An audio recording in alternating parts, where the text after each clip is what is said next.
You would not believe how difficult it is to be simple and clear. People are afraid that they may be seen as a simpleton. In reality, just the opposite is true. Jack Welch. Evelyn was excited about an essay she had written for a class she was taking. She asked if she could read it to me. Sure, I'd love to hear it. Then I glanced down at my iPhone. Big mistake. I assumed she'd need a moment to retrieve her essay, and I had been waiting all day to hear the results of a recently submitted project proposal. There was an email from the prospect. Evelyn began to read, but by now I was far away. Wait, I said. Evelyn stopped. My glance at the email had revealed that my company's proposal was not selected for the contract on which I had spent the better part of a week. Oh no, I wailed. That is ridiculous. They totally blew it. By now, Evelyn couldn't hide her annoyance. Never mind.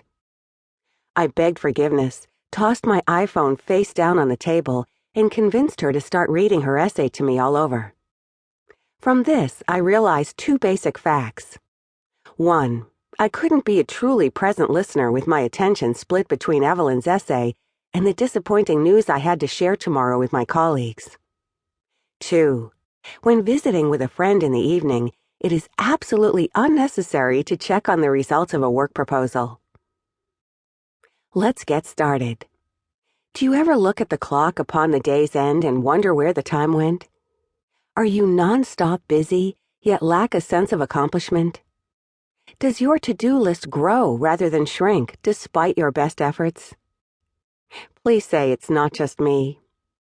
In my research for an audiobook about singletasking, I spoke with hundreds of people. The majority reacted along the lines of, I need that, or alternatively, my coworker, spouse, friend, boss, employee needs that. Yet the idea of relinquishing multitasking turns out to be surprisingly controversial. The intensity of responses reminded me of how certain folks get revved up over politics or religion.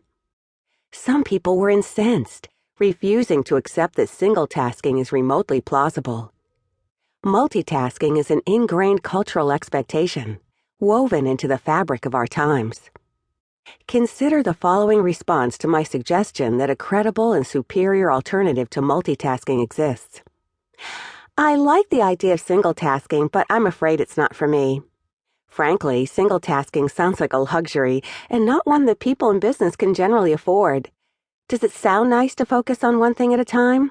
Sure. Would I have time to sleep? I'm doubtful. Please prove me wrong. Got it. I will. I like a challenge. Singletasking is not a luxury. It is a necessity. You can accomplish far more doing one thing at a time, plus enjoy sleep. In fact, increased restorative time is both an outcome of and a contributor to a single-tasked life. My work is further fueled by comments such as, I multitask all the time. I have to. I wouldn't be able to get anything done otherwise. It is impossible to function without it.